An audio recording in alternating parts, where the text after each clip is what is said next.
여러분, 혹시 1997년을 기억하시나요? 대한민국 건국 이래 최대의 치욕이라 불렸던 그 해, 우리는 나라가 망한다는 공포 속에서 장롱 속 돌반지까지 꺼내들었습니다.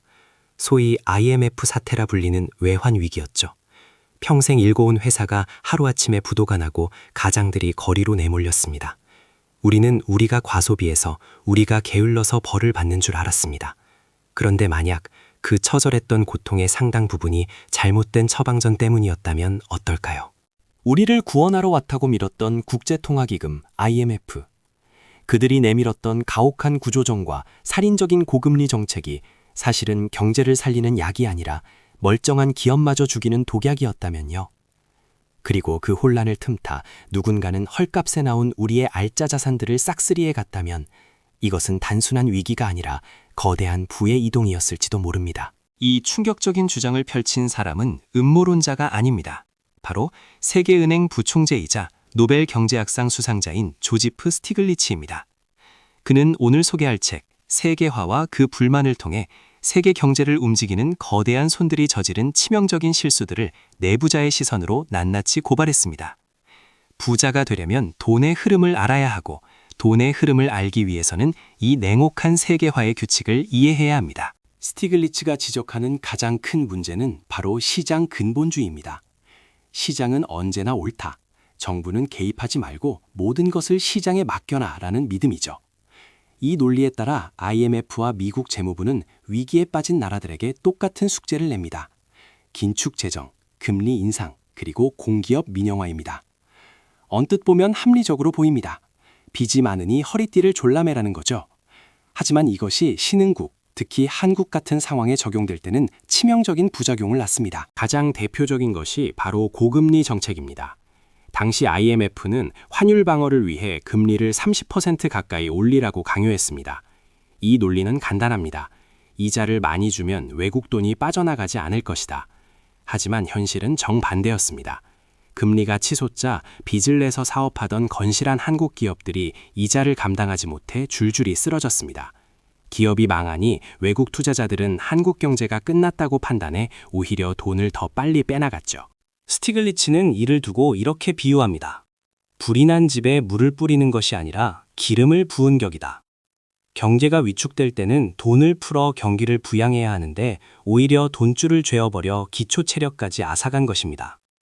결국 이 정책은 한국의 수많은 중산층을 빈곤층으로 전락시켰고 알짜 기업들이 헐값에 해외 자본으로 넘어가는 계기를 만들었습니다.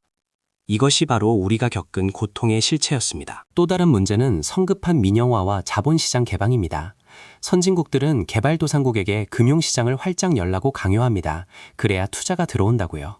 하지만 준비되지 않은 상태에서의 개방은 늑대들에게 양우리 문을 열어주는 것과 같습니다. 반기 투기 자본, 소위 한머니가 물밀듯이 들어와서 자산 가격을 폭등시키고 이익만 챙긴 뒤 썰물처럼 빠져나가면 그 나라는 폐허가 됩니다. 여기서 부자가 되려는 우리가 주목해야 할 핵심 개념이 등장합니다. 바로 정보의 비대칭성입니다.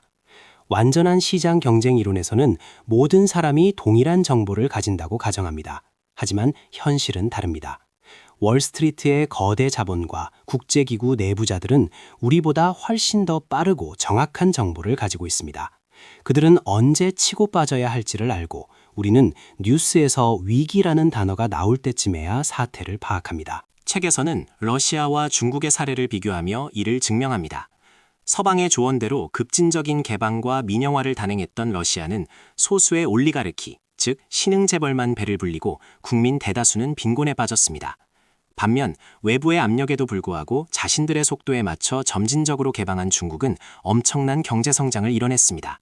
맹목적으로 전문가나 선진국의 말을 따르는 것이 능사가 아님을 보여주는 역사적 교훈입니다.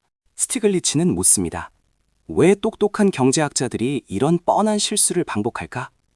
그는 이것이 단순한 실수가 아니라고 암시합니다. IMF와 세계은행의 정책 결정자들은 대부분 월스트리트 출신입니다. 그들의 무의식 속에는 금융자본의 이익을 대변하는 사고방식이 깔려 있습니다. 개발도상국의 고용 안정보다 미국 은행들이 빌려준 돈을 떼이지 않는 것이 그들에겐 더 중요했던 것입니다. 그들은 말합니다. 성장이 먼저다. 파이가 커지면 가난한 사람들에게도 콩고물이 떨어질 것이다. 소위 낙수 효과입니다. 하지만 이 책은 단호하게 말합니다. 낙수 효과는 작동하지 않는다. 규제 없는 세계화는 부자 나라를 더 부유하게, 가난한 나라를 더 가난하게 만들 뿐이며 한 국가 안에서도 빈부격차를 극대화한다고 말이죠.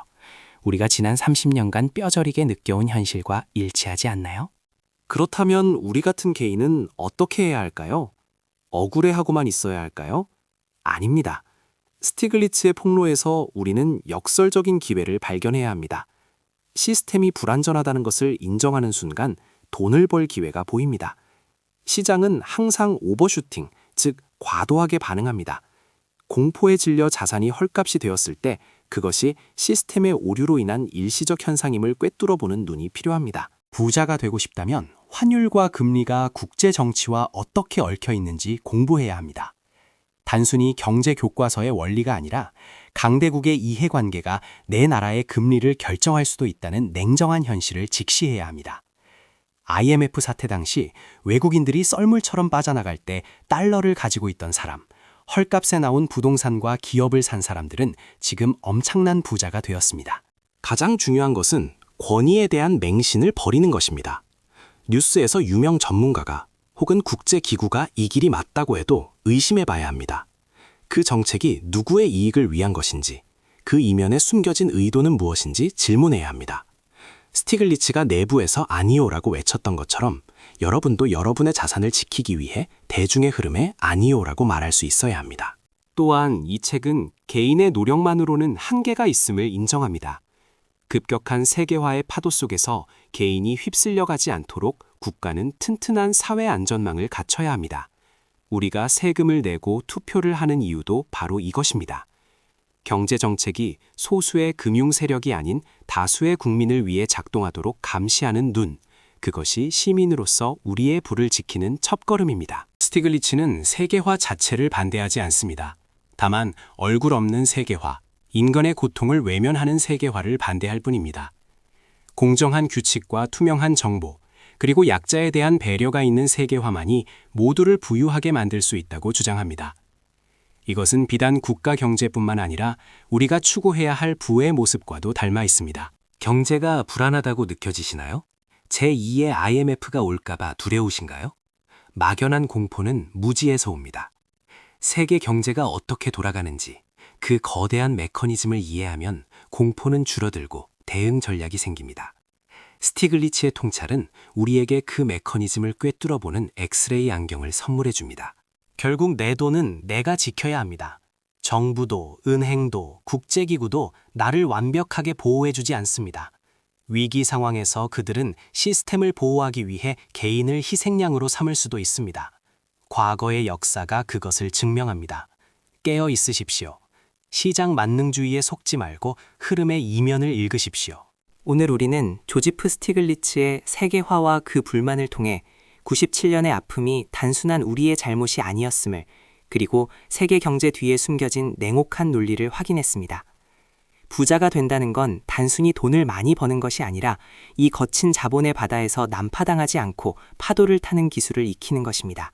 그 기술의 핵심은 바로 비판적 경제 지식입니다. 이 책은 조금 어려울 수도 있습니다.